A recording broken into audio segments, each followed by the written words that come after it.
നമസ്കാരം, മലയാളി വാർത്തയിലേക്ക് സ്വാഗതം. കഴിഞ്ഞ ദിവസം വി ഡി സതീശന്റെ നേതൃത്വത്തിലുള്ള സർക്കാർ സത്യപ്രതിജ്ഞ ചെയ്ത് അധികാരമേറ്റിരിക്കുകയാണ്. അവർക്ക് ഓഫീസുകളായിട്ടുണ്ട്, മാത്രമല്ല അവർക്ക് കാറുകളും ആയിട്ടുണ്ട്. നമ്മളിപ്പോൾ നോക്കാൻ പോകുന്നത് ഈ മന്ത്രിമാരാരും 13ാമത്തെ നമ്പർ, അതായത് 13ാം നമ്പർ കാറ് എടുക്കാറില്ല. എന്തുകൊണ്ടാണ് അങ്ങനെയെന്നത് ഒരു ചോദ്യമായി തന്നെ നിൽക്കുകയാണ്. അതായത് ദുശകുനം എന്ന നിലയിലാണ് 13ാം നമ്പർ കാറ് എടുക്കാത്തത്. നമുക്കറിയാം, ഈ മന്ത്രിമാർക്കൊക്കെ 1, 2, 3, 4 ഇങ്ങനെ നമ്പർ അടിസ്ഥാനത്തിൽ കാറ് നൽകാറുണ്ട്. പക്ഷെ 13 എന്ന നമ്പർ മാത്രം ആരും സ്വീകരിക്കില്ല. ഇത്തവണ വി ഡി സതീശന്റെ നേതൃത്വത്തിലുള്ള സർക്കാരിലെ മന്ത്രിമാരും 13ാം നമ്പർ കാറ് അവഗണിച്ചിരിക്കുകയാണ്. കേരളത്തിലെ മന്ത്രിമാരുടെ ഔദ്യോഗിക വാഹനങ്ങളുടെ കൂട്ടത്തിൽ 13 എന്ന നമ്പർ കാർ അന്ധവിശ്വാസങ്ങളുടെ പേരിൽ ഏറെ ശ്രദ്ധ നേടിയ ഒരു കാറാണ്. ദുശകുനമാണെന്ന പേടി കാരണം പല മന്ത്രിമാരും ഈ നമ്പർ കാർ ഉപയോഗിക്കാൻ മടിക്കാറുണ്ട്. എങ്കിൽ പല പ്രമുഖരും ഈ അന്ധവിശ്വാസത്തെ തള്ളിമാറ്റി 13ാം നമ്പർ കാർ ഉപയോഗിക്കാൻ തയ്യാറായി മുന്നോട്ട് വന്നിട്ടുണ്ട്. പക്ഷെ എന്തായാലും ഇപ്പോൾ അധികാരമേറ്റ സർക്കാരിൽ ആരും തന്നെ ആ കാർ 13ാം നമ്പർ കാർ എടുത്തിട്ടില്ല. പക്ഷേ ഇതിൽ ഈ അന്ധവിശ്വാസങ്ങൾക്കൊന്നും വഴങ്ങാതെ ഈ ഒരു 13ാം നമ്പർ തിരഞ്ഞെടുത്ത ചിലരുണ്ട്. ആരൊക്കെയാണെന്ന് നോക്കാം. എം.എ. Baby 2006 VS. അച്യുതാനന്ദൻ മന്ത്രിസഭയിൽ വിദ്യാഭ്യാസ മന്ത്രിയായിരുന്നപ്പോൾ അദ്ദേഹം 13ാം നമ്പർ കാർ സ്വയം ആവശ്യപ്പെട്ട് വാങ്ങിയിരുന്നു. യാതൊരുവിധ അന്ധവിശ്വാസങ്ങളുമില്ലാതെ 5 വർഷം പൂർത്തിയാക്കുകയും ചെയ്തു. ഡോക്ടർ തോമസ് ഐസക് 2016 1ാം പിണറായി മന്ത്രിസഭയിൽ ധനമന്ത്രിയായിരുന്നപ്പോഴും പലരും ഈ കാർ ഏറ്റെടുക്കാൻ മടിച്ചപ്പോൾ തോമസ് ഐസക് ഈ വാഹനം ആവശ്യപ്പെട്ട് ഏറ്റെടുക്കുകയുണ്ടായി. പി പ്രസാദ് 2021 2ാം പിണറായി മന്ത്രിസഭയിൽ ഈ കാർ ആരും എടുക്കാൻ തയ്യാറാകാതിരുന്നപ്പോൾ കൃഷി മന്ത്രിയായ പി പ്രസാദ് സ്വയം സന്തോഷത്തോടെ 13ാം നമ്പർ കാർ തിരഞ്ഞെടുക്കുകയുണ്ടായി. മറ്റ് പലരും ഉപയോഗിക്കാൻ മടിച്ച കാറുകളാണ് ഇവരൊക്കെ ഉപയോഗിച്ചത്. പ്രത്യേകിച്ച് ഏറ്റവും അവസാനമായി പി പ്രസാദാണ് അത് ഉപയോഗിച്ചിരിക്കുന്നത്. ആദ്യം അദ്ദേഹത്തിന് അനുവദിച്ച നമ്പർ 14 എന്നാൽ 13 കിട്ടിയ ആള് അത് സ്വീകരിക്കാൻ മടിച്ചു. ഈ സാഹചര്യത്തിലാണ് 13 പി പ്രസാദ് സ്വീകരിച്ചത്. 13ാം നമ്പർ തോമസ് ഐസക് ഉപയോഗിച്ചതാണ്. അദ്ദേഹത്തിന് കുഴപ്പമൊന്നും ഉണ്ടായിട്ടില്ല. മറ്റു നമ്പറുകൾ ഉപയോഗിച്ചവർക്ക് അതുകൊണ്ട് പ്രശ്നങ്ങൾ ഉണ്ടാകാതിരുന്നിട്ടുണ്ടോ എന്നായിരുന്നു മുൻ മന്ത്രി പി പ്രസാദിന്റെ ചോദ്യം. ഈ നൂറ്റാണ്ടിലും ഇത്തരം അന്ധവിശ്വാസങ്ങൾ തുടരുന്നത് കഷ്ടമാണെന്നും 13 എന്ന സംഖ്യ കൊണ്ട് എല്ലാം തകരുമെങ്കിൽ എന്തെല്ലാം പ്രശ്നങ്ങൾ ഉണ്ടാകും. 13 ജനിച്ചാൽ തിരുത്താൻ കഴിയില്ലല്ലോ. ഓണവും വിഷുവും ഒക്കെ ആ തീയതിയിൽ വരാം. കലണ്ടറിൽ 13 ഒഴിവാക്കുമോ? പത്രങ്ങൾ 13 അച്ചടിക്കുന്നുണ്ടല്ലോ എന്നതടക്കമുള്ള ചോദ്യമാണ് മുൻ മന്ത്രി പി പ്രസാദ് ചോദിച്ചത്. നേരത്തെ പിണറായി മന്ത്രിസഭ അധികാരമേറ്റപ്പോൾ 13ാം നമ്പറിന് ഇടതു മന്ത്രിമാർക്ക് പേടിയാണെന്നൊരു ആക്ഷേപം BJP നേതാവ് കെ സുരേന്ദ്രന്റെ ഭാഗത്തുനിന്നുണ്ടായിരുന്നു. അദ്ദേഹം അത് ഫേസ്ബുക്കിൽ പോസ്റ്റ് ഇട്ടതോടെയാണ് തോമസ് ഐസക് ആ കാർ താൻ സ്വീകരിക്കാൻ തയ്യാറാണെന്ന് പറഞ്ഞ് രംഗത്തെത്തിയത്. VS സുനിൽകുമാറും KT ജലീലും മുന്നോട്ട് വന്നെങ്കിലും ഐസക് തന്നെ 13ാം നമ്പർ കാർ ഏറ്റെടുക്കുകയായിരുന്നു. UDF മന്ത്രിസഭയിലെ ആരും തന്നെ 13ാം നമ്പർ കാർ അന്ന് ഉപയോഗിച്ചിരുന്നില്ല. അതായത് LDF സർക്കാർ വരുന്നതിന് തൊട്ട് മുന്നേ UDF സർക്കാരായിരുന്നു, അവരത് ഉപയോഗിച്ചിട്ടില്ല.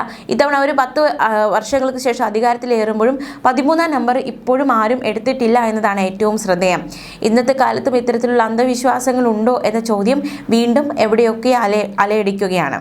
എന്തായാലും കേരളത്തിലെ പുതിയ മന്ത്രിമാർക്ക് പുതിയ വാഹനങ്ങൾ വാങ്ങേണ്ടതിൽ നിന്നും പകരം മുൻ LDF സർക്കാർ ഉപയോഗിച്ചിരുന്ന പഴയ കാറുകൾ നൽകുമെന്നും തന്നെയാണ് സതീശന്റെ നേതൃത്വത്തിലുള്ള സർക്കാരിന്റെ തീരുമാനം.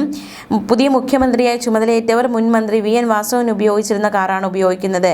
അതായത് വി ഡി സതീശൻ വാസവൻ ഉപയോഗിച്ചിരുന്ന കാറാണ് ഉപയോഗിക്കുന്നത്. മുൻ മുഖ്യമന്ത്രി പിണറായി വിജയൻ ഉപയോഗിച്ചിരുന്ന കറുത്ത കാറുകൾ മറ്റു മന്ത്രിമാർക്കോ നേതാക്കൾക്കോ നൽകേണ്ടതില്ല എന്നും തീരുമാനമായിട്ടുണ്ട്. പുതിയ മന്ത്രിമാർക്ക് ആഡംബര കാറുകൾ വാങ്ങുന്നതിന് പകരം നിലവിലുള്ള പഴയ ഔദ്യോഗിക വാഹനങ്ങൾ നൽകുക എന്ന തീരുമാനത്തിലാണ് ആയിരിക്കുന്നത്. ചെലവ് കുറയ്ക്കുക എന്ന ഒരു തീരുമാനമാണ് ഉള്ളത്. മാത്രമല്ല മുഖ്യമന്ത്രി വി ഡി സതീശൻ മാധ്യമങ്ങളോട് ചോദിച്ചൊരു കാര്യമുണ്ട്. അതായത് താൻ കറുത്ത കാർ ഉപയോഗിക്കില്ല എന്ന് എപ്പോഴാണ് പറഞ്ഞതെന്നായിരുന്നു അദ്ദേഹത്തിൻ്റെ ചോദ്യം. വാർത്താ സമ്മേളനത്തിലായിരുന്നു അദ്ദേഹം ഇത്തരത്തിലൊരു ചോദ്യം ഉന്നയിച്ചത്. താൻ ആരോടും കറുത്ത കാർ ഉപയോഗിക്കില്ല, അതായത് മുൻ മുഖ്യമന്ത്രി പിണറായി വിജയൻ ഉപയോഗിച്ചിരുന്ന കറുത്ത കാറുകൾ താൻ ഉപയോഗിക്കില്ല എന്ന് ആരോടും പറഞ്ഞിട്ടില്ല. അത്തരത്തിലുള്ള വ്യാഖ്യാനങ്ങൾക്ക് യാതൊരു സ്ഥാനവുമില്ല. താൻ ലാളിത്യത്തിൻ്റെ മുഖമാണ് എന്നൊന്നും വാദിക്കാൻ താൻ ആഗ്രഹിക്കുന്നില്ല. പക്ഷെ എന്തായാലും കറുത്ത കാർ ഉപയോഗിക്കില്ല, കറുത്ത കാർ ഉപയോഗിച്ചാൽ എന്താണ് പ്രശ്നം, അത് ഉപയോഗിക്കില്ല എന്ന് താൻ ഒരിക്കലും പറഞ്ഞിട്ടില്ല.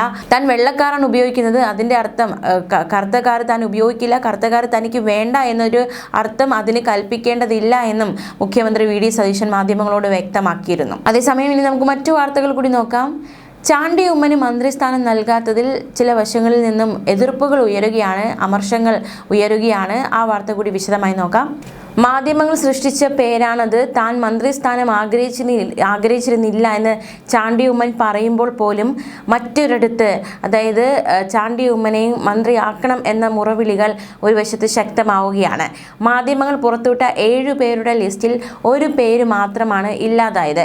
അതെങ്ങനെ സംഭവിച്ചത് പരിശോധിക്കൂ, മാധ്യമങ്ങൾ കുറച്ചുകൂടി ഉത്തരവാദിത്തം കാണിക്കണമെന്നതടക്കമുള്ള കാര്യങ്ങളാണ് ചാണ്ടി ഉമ്മൻ ആവശ്യപ്പെടുന്നത് വ്യക്തമാക്കുന്നത്. വേറെ എന്ത് സ്ഥാനത്തേക്കാളും വലിയ സ്ഥാനം ഇന്ന് തനിക്കുണ്ട്. അത് കേരളത്തിന്റെ മകൻ എന്ന സ്ഥാനമാണെന്നും ചാണ്ടി ഉമ്മൻ പറഞ്ഞു. കേരളത്തിന്റെ മുഖ്യമന്ത്രി പുതുപ്പള്ളിയുടെ മന്ത്രി കൂടിയാണ്. പുതുപ്പള്ളിക്ക് വേറെ മന്ത്രിയെ ആവശ്യമില്ല. AK ആന്റണിയെ സന്ദർശിച്ച ശേഷമായിരുന്നു ചാണ്ടി ഉമ്മന്റെ പ്രതികരണം. അദ്ദേഹം തന്റെ കുടുംബമാണെന്നും സ്നേഹ സന്ദർശനമാണ് നടത്തിയതെന്നും ചാണ്ടി ഉമ്മൻ വ്യക്തമാക്കി. ഉമ്മൻചാണ്ടി ഫൗണ്ടേഷന്റെ പ്രവർത്തനം കാസർഗോഡ് മുതൽ തിരുവനന്തപുരം വ്യാപിപ്പിക്കും. ജനം വെറുത്തിട്ട് എത്ര സ്ഥാനമുണ്ടെങ്കിലും എന്താ കാര്യമെന്നും ജനങ്ങളോടൊപ്പം നിൽക്കാൻ തന്നെയാണ് തീരുമാനമെന്നും അദ്ദേഹം പറഞ്ഞു. വിനയത്തോടെ കേരളത്തിലെ ജനങ്ങളോട് നന്ദി പറയുന്നു. അവരുടെ സ്നേഹം ഹൃദയത്തിൽ ഉൾക്കൊണ്ട് ജീവിതം കൊണ്ട് മറുപടി നൽകുമെന്നും ചാണ്ടി ഉമ്മൻ വ്യക്തമാക്കി. അതേസമയം ലത്തീൻ സഭയുടെ പിണക്കം മാറ്റി മുഖ്യമന്ത്രി ബിഷപ്പ് ഹൗസ് അദ്ദേഹം സന്ദർശിച്ചിരിക്കുകയാണ്. സത്യപ്രതിജ്ഞ കഴിഞ്ഞ് മണിക്കൂറുകൾക്കകമാണ് മുഖ്യമന്ത്രി VD സതീശൻ വെള്ളയമല ബിഷപ്പ് ഹൗസിലെത്തി ആർച്ച് ബിഷപ്പ് അടക്കമുള്ളവരെ കണ്ടത്. മന്ത്രിസഭയിൽ സഭാ പ്രാതിനിധ്യമില്ലാത്തതിൽ കടുത്ത അതൃപ്തിയിലായിരുന്നു ലത്തീൻ രൂപത. സത്യപ്രതിജ്ഞ ചടങ്ങും സഭ ബഹിഷ്കരിച്ചിരുന്നു. ഇതിന് പിന്നാലെയാണ് സന്ദർശനം. തീരപ്രദേശത്തെ വിഷയങ്ങളിൽ ശ്രദ്ധയോടുള്ള ഇടപെടൽ മുഖ്യമന്ത്രി ഉറപ്പ് നൽകിയെന്നും സഭയുടെ അതൃപ്തി മാറിയെന്നും തിരുവനന്തപുരം രൂപത വികാരി ജനറൽ ഫാദർ യൂജിൻ പെരേര പറഞ്ഞു. കോവളം MLA M വിൻസെന്റിനെ ഫിഷറീസ് മന്ത്രിയാക്കണമെന്നായിരുന്നു ആവശ്യപ്പെട്ടത് സഭ. വമ്പൻ വിജയം നൽകിയിട്ടും കോഴിക്കോട് ജില്ലയ്ക്ക് ക്യാബിനറ്റ് പ്രാതിനിധ്യമില്ലാത്തതിൽ പ്രതിഷേധം തുടർന്ന് UDF പ്രവർത്തകർ ലീഗ് സംസ്ഥാന കമ്മിറ്റി ഓഫീസിന് മുന്നിൽ നേതൃത്വത്തിനെതിരെ കരിങ്കൊടിയും പോസ്റ്ററുകളും പതിച്ചായിരുന്നു പ്രതിഷേധം. ബൽറാമും ചാണ്ടി ഉമ്മനും ഷാനിമോൾ ഉസ്മാനും അടക്കം മന്ത്രിസഭയ്ക്ക് പുറത്തായതിൽ സത്യപ്രതിജ്ഞ വേദിയിലും പ്രവർത്തകർ നിരാശ മറച്ചുവെച്ചില്ല. 13 സീറ്റിൽ 12 നൽകിയാണ് കോഴിക്കോട് UDFനൊപ്പം നിന്നത്.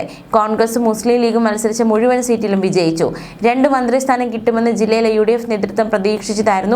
ഒന്നുപോലും പരിഗണിച്ചില്ല എന്നതിലാണ് പ്രവർത്തകരുടെ നിരാശ. വടകര പുറമേരിയിൽ പരസ്യപ്രകടനം. കോഴിക്കോട് ലീഗ് ആസ്ഥാനത്ത് കരിങ്കൊടിയും പോസ്റ്ററുകളും ഉയർന്നു. ജൂനിയറായ V അബ്ദുൽ ഗഫൂറിന് എന്താണ് അധിക യോഗ്യതയെന്നും പോസ്റ്ററിൽ ചോദ്യമുയർന്നു. സത്യപ്രതിജ്ഞയ്ക്കെത്തിയ പ്രവർത്തകരാരും നിരാശ മറച്ചുവെച്ചതുമില്ല. മന്ത്രിസ്ഥാനം പ്രതീക്ഷിച്ചിരുന്ന ബൽറാം ഫേസ്ബുക്കിലൂടെയാണ് പ്രതിഷേധം പ്രകടമാക്കിയത്. തൃത്താലയുടെ MLA എന്ന വാചകത്തോടെ തന്റെ ഫോട്ടോ പങ്കുവച്ചാണ് നീരസ പ്രകടനം. ഡെപ്യൂട്ടി സ്പീക്കർ സ്ഥാനത്തൊതുങ്ങിയ ഷാനിമോൾ ഉസ്മാനും നിരാശ മറച്ചുവെച്ചില്ല. ചാണ്ടി ഉമ്മനെ മന്ത്രിയാക്കാത്തതിൽ ഓർത്തഡോക്സ് സഭയും പ്രതിഷേധത്തിലാണ്. ഒരു കൂട്ടം പ്രവർത്തകർക്കൊപ്പം ജഗതിയിൽ നിന്ന് സത്യപ്രതിജ്ഞാ വേദിയിലേക്ക് നടന്നാണ് ചാണ്ടി ഉമ്മൻ എത്തിയത്. കേരളത്തിൽ VD സതീശൻ സർക്കാർ അധികാരമേറ്റതും UDF വിജയവും ആഘോഷമാക്കി UDF പ്രവാസി സംഘടനകൾ. കേക്ക് മുറിച്ചും മധുരം വിതരണം ചെയ്തുമായിരുന്നു ഗൾഫിലെ ആഘോഷം. ടീം UDF എന്ന പേരിലായിരുന്നു പലയിടത്തെയും ആഘോഷം. ടീം UDF ദുബായ് കൊടുങ്ങല്ലൂർ മണ്ഡലം ആഘോഷം. യുവജനക്ഷേമകാര്യ മന്ത്രി OJ ജനീഷിന്റെ മന്ത്രിസ്ഥാനത്തിലും UDFന്റെ 102 സീറ്റ് വിജയത്തിലും ആഹ്ലാദം പ്രകടിപ്പിച്ചായിരുന്നു. ഷാർജയിലും ആഘോഷം നടന്നു. ഇൻകാസ് ഷാർജ കേക്ക് മുറിച്ചാണ് സന്തോഷം പങ്കുവച്ചത്.